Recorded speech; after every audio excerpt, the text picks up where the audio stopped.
Is April 29th, 2025. We have severe weather that is continuing as we go through this week. Tornado threats, hail threats, and wind threats as well. And we have some very heavy rainfall. So we're going to be talking about a flooding threat throughout the week, especially across the southern plains. And then we're going to look ahead to early May as well. So make sure to like the video, give it a thumbs up. Very important because this information gets out to as many people as possible and to warn them about the severe weather. Share this video with friends, family, and on social media and with anybody that you know. And of course, subscribe to the channel for the latest accurate and reliable weather information with daily weather forecasts. That's important here on this channel. So let's talk about the severe weather over the next couple of days. We have a 3 out of 5 on the risk scale here from the Northeast, from New York State back here into Indiana, Kentucky, Ohio, and Pennsylvania. Also in 3 out of 5 in orange over into Northwest Texas, Southwestern Oklahoma, with the yellow area a 2 out of 5 and a dark green area of 1 out of 5 today. And then as we go into the day tomorrow, we actually have another severe weather threat in the yellow. That is a 2 out of 5 from Arkansas into southeast Oklahoma and North Texas. And then of course, as we go into Thursday, our severe weather threat is just a 1 out of 5 from now, from Lake Erie all the way back into central Texas. So let's look here at today's severe weather threat. A 3 out of 5 in orange across New York State, places like Buffalo, New York, Erie, Pennsylvania, Pittsburgh, back there into Columbus, Louisville, all the way back there into Cincinnati, as well as areas from Wichita Falls and near Lawton, Oklahoma, back towards areas south of Lubbock. We could be talking about some pretty big storms there in the orange. The closer to 5 you get on the risk scale, the more likely severe weather will be. So it's a 3 out of 5, pretty decent. In the yellow, that's a 2 out of 5. In the dark green, that is a 1 out of 5. And let's look at the hazards the storms could be bringing today. And we could be seeing those damaging wind gusts in excess of 60 miles per hour up here from New York State through Pennsylvania, Ohio, northern Kentucky, and into Indiana. Significant wind gusts back here in northwest Texas, southwestern portions of Oklahoma, over 75 miles per hour with some storms will be possible. And then let's look here at the hail threat. We could be seeing hailstones up to apple size, maybe even baseball size, back from northwest Texas all the way through central Oklahoma and northwestern Arkansas today. And then the tornado threat as well. In the green, that's a 2% chance. In the 5% chance is in the brown. And notice the brown shaded colors are from Texas into Oklahoma and from Ohio into Pennsylvania and New York State. That's where we could be having some tornadoes going through the afternoon and evening. Driving the severe weather threat are 2 low pressure systems. The strong one up here into Quebec, 995 millibars, and down here into West Texas, 1,003 millibars down here as well. And that's going to be pumping in a lot of moisture ahead of the cold front, and you notice it as you walk out into Iowa, Minnesota, Wisconsin. Very muggy feel yesterday, and that's what drove our severe weather threat. And it's a lot cooler as well in these areas, a lot drier as you walk outdoors in, say, La Crosse this morning or Des Moines, because it is actually the cold fronts move through, right? So the moisture is here across the Ohio Valley, northeast, back into the southern plains. That is going to fuel our storms. This is the storm energy here for this afternoon and this evening. Notice where you see the yellows, oranges here. That's where you have 2,000 to 3,000 joules per kilogram of instability. Here's our jet stream. The strongest belt of our jet stream is up here into the Great Lakes, but we still have some pretty strong jet stream dynamics down into Texas and Oklahoma to keep maintaining those storms into the afternoon and the evening. Let's start over here in the east for the northeast and the Ohio Valley sector, and we can see as we go to the noon hour, not much happening so far. A couple of thunderstorms maybe into the Indiana or Ohio state line, but as we go into the 3 o'clock hour this afternoon, we're going to watch numerous thunderstorms developing from Illinois into Indiana, Ohio, and Kentucky, over here into western Pennsylvania. Go to the 6 o'clock hour and notice a lot of these storms rumbling across the northeast and parts of the Ohio Valley. Winds, hail, and tornadoes will all be in play with these storms. The tornado threat will be tied to those individual thunderstorms. Those are called supercells, and those will be the ones that produce the localized tornado threat. Where you see these lines of storms, there could be a couple of tornadoes embedded in the lines, but those are going to be more of a damaging wind hail producers as well, as it's just more linear.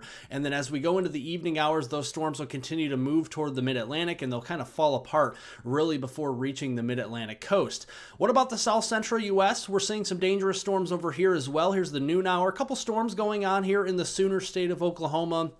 Northwestern Arkansas as the noon hour. 3 o'clock, we're watching those supercell thunderstorms. Notice how they're individual storms. That's where the tornado threat could be pretty high, and the large hail threat as well. And then as we go into the evening, notice how these storms kind of lining up. There still is individual supercells embedded in this cluster, so we could still be talking about tornadoes and hail, but notice how it's more linear. This is going to increase the damaging wind threat as we go into the evening hours, and a lot of these storms will be mainly north of the Dallas-Fort Worth area, so over into Oklahoma as we go through tonight.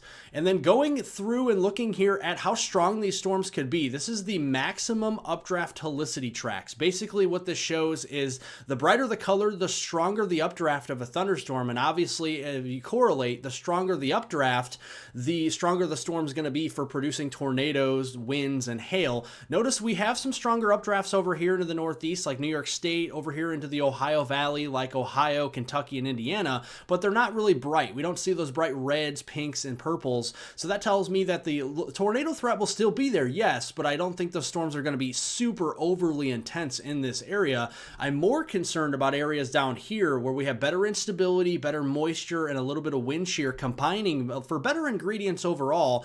So North Texas, southern Oklahoma, and Arkansas, and southern Missouri, I think these areas could be really hard hit by hail for one, but for tornadoes and for wind as we go through the next 24 hours. Now let's look at Wednesday's setup for severe weather. Let's go back to the outlook here and show you we have a slight risk. In the yellow, that's a 2 out of 5. In the dark green, that is a marginal risk, a 1 out of 5. Marginal risk, 1 out of 5 up there in the dark green into places like Illinois, central, southern Illinois, central and southern Indiana, Kentucky, and Ohio again, Missouri. But the greatest threat will be from around Little Rock, westward to Ardmore in Oklahoma, the Dallas-Fort Worth area, and Texarkana. We're keeping a very close eye on that. Looking at the parameters here, our dew points are going to be very high. We're going to be seeing dew points in the low 70s perhaps here in parts of eastern and northeast Texas tomorrow, and that is going to fuel a lot of instability. This is your storm fuel. This is over 3,000 joules per kilogram, and this is going to produce a lot of rotation as well. We got a lot of wind shear as we go into the afternoon and evening. Look at that peaking around 12s and 13s out of 10 on the significant tornado parameter values. So this is going to be a very volatile environment as we go into tomorrow afternoon, even tomorrow morning. Look at this cluster of storms right along the Red River Valley here from southern Oklahoma to North Texas. Could be putting out some very strong winds just west of the Dallas-Fort Worth area in the 7 o'clock a.m. time frame tomorrow morning. And then going through, this is going to leave an outflow boundary. How far south, how far east does this outflow boundary go? That is the million-dollar question, because that outflow boundary will ignite additional thunderstorms tomorrow afternoon and evening, and those could be feisty across northeast Texas, producing all hazards, tornadoes, possibly even a strong tornado, large to very large hail, and damaging straight line winds. And that'll go all the way through the overnight hours into East Texas, southern Arkansas, and northwest Louisiana. Now going into Thursday, May 1st, we turn the page to the new month, and severe weather continues from Lake Erie all the way back there into central Texas and everywhere in between. There's big cities in the mix here: Memphis, Louisville, up there towards Cincinnati and Columbus, all the way back down into Texarkana again, Shreveport, and Jackson, Mississippi this go around, even up into Huntsville, Alabama, included on Thursday. Right now, we're looking at a lot of heavy rain, though, going through the rest of the week into the weekend. This goes through Saturday morning on May 3rd. Notice the heavy rain swath from Quebec all the way back into Texas. The heaviest of the rain will be centered across Oklahoma here and into North Texas and western Arkansas. That's where we could be seeing 2 to 6 inches worth of rain in some very short amount of time, really just over the next couple of days. So the flooding threat as we go through today, there's a moderate risk of flooding there across portions of Oklahoma and to northwest Texas today, with a slight risk extending up into Missouri, northwest Arkansas, and southern Illinois. And then as we go into tomorrow, the moderate risk is still in Oklahoma, North Texas, and western Arkansas. Slight risk from Missouri down there all the way into East Texas. So we have to watch out for some flooding tomorrow as we have a lot of heavy rainfall here as such. Again, it's 2 to 6 inches worth of rain.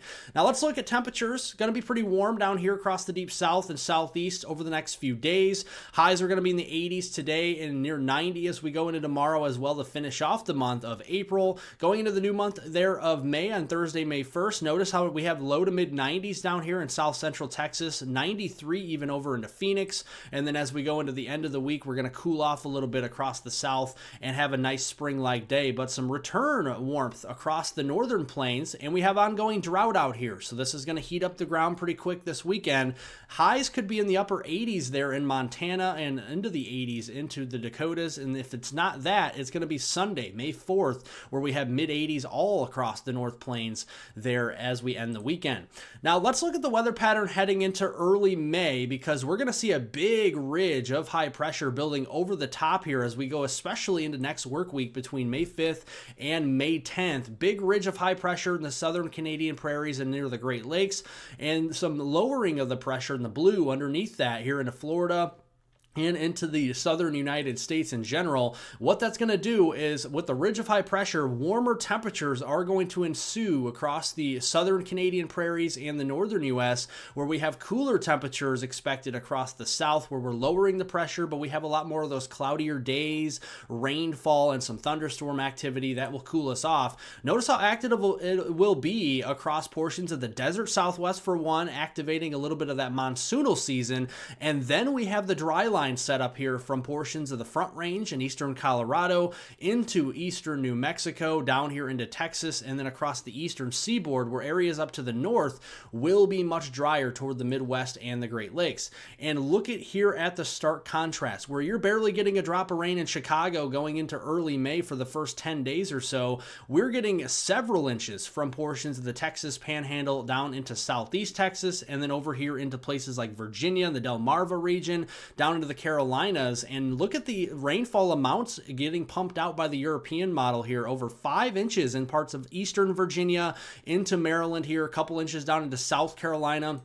But a hefty swath of potentially double-digit rainfall totals, upwards to 10 inches there from the Texas Panhandle, Oklahoma Panhandle, all the way through central southern Texas here, including the Rio Grande Valley. So it's going to be very wet as we go through the first half there of May. Thank you all for watching. I definitely appreciate it. Subscribe to the channel, but also like the video and comment down below. I definitely appreciate it. I'll keep you updated, and have a wonderful rest of your Tuesday out there.